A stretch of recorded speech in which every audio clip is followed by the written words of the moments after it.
Bonjour et bienvenue dans le flash d'information. Le lycée scientifique de Yamoussoukro est dans un état de dégradation très avancé. Le Premier ministre Patrick Achi, qui était en visite de travail cette semaine dans la capitale politique, a tenu à aller visiter cet établissement d'excellence, autrefois fierté de la Côte d'Ivoire. Mahama Traoré.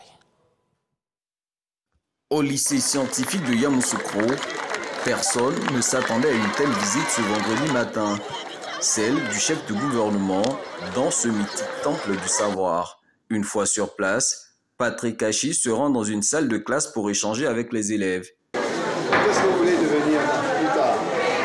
Je vais être pilote. Je vais être pilote fini. Et toi, docteur? Agronome. Agronome. C'est en tout cas de très bonnes choses. Ce qu'on veut, c'est que vous travaillez bien. Que vous travaillez beaucoup. En tout cas, félicitations, tous mes encouragements.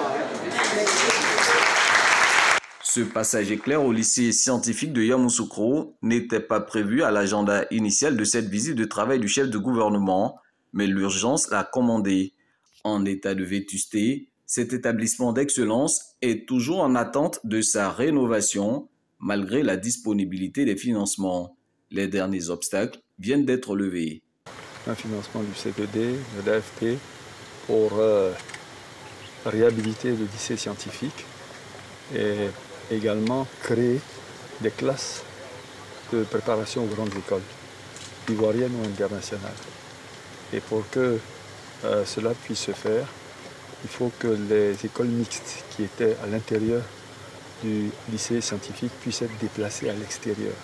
Mais là également, nous avons les financements pour construire ces écoles-là. Le problème était celui de mobiliser des terrains à taille et superficie suffisante pour démarrer le projet.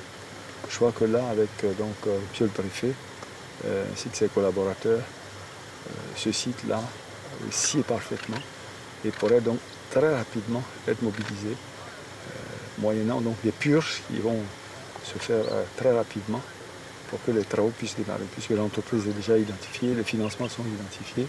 Ça veut dire que ces écoles-là, normalement, doivent ouvrir pour la rentrée prochaine.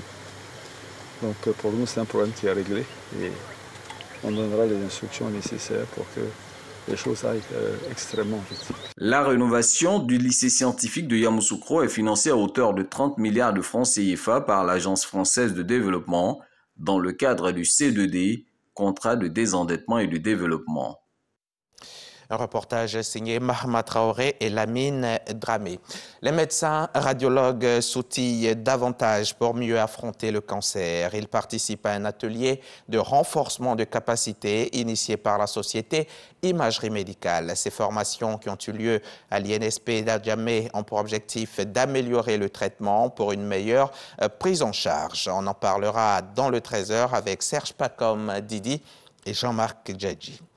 On croyait en avoir fini avec les effondrements d'immeubles en Côte d'Ivoire, mais que non, le phénomène n'a pas pris fin. Dans la nuit d'hier à aujourd'hui, c'est à Treichville, au sud d'Abidjan, qu'on a déploré un autre drame, un bâtiment de 7 étages qui s'est effondré. Bilan, 5 morts et de nombreux blessés. Les sapeurs-pompiers sont toujours à la recherche d'éventuels survivants. Dans un communiqué, les autorités maliennes ont annoncé vendredi soir la libération de 17 militaires et un civils enlevés par des groupes armés. Certains d'entre eux étaient prisonniers de leurs geôliers depuis près de 3 ans. L'identité des otages et les conditions dans lesquelles ils ont été libérés n'ont pas été données. La durée de cette transition au Burkina Faso fera l'objet d'échanges entre les participants et les chefs militaires auraient demandé au moins 2 ans pour un retour progressif des populations déplacées dans les localités d'origine, car selon eux, la durée de la transition devra tenir compte de l'amélioration du climat sécuritaire. C'est un processus qui se veut inclusif pour une réussite de la transition. Selon le MPSR, le mouvement patriotique pour la sauvegarde et la restauration qui a animé une conférence de presse sur le processus. C'était hier, samedi 26 février.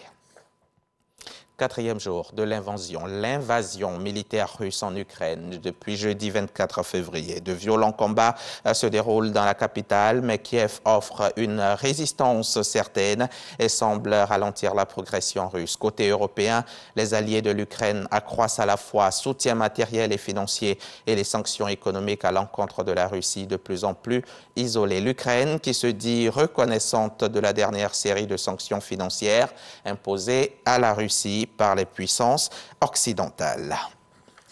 Tout à l'heure, dans le 13h, dans le cadre du magazine du dimanche, je recevrai le ministre du Commerce et de l'Industrie, Souleymane Diarra-Souba.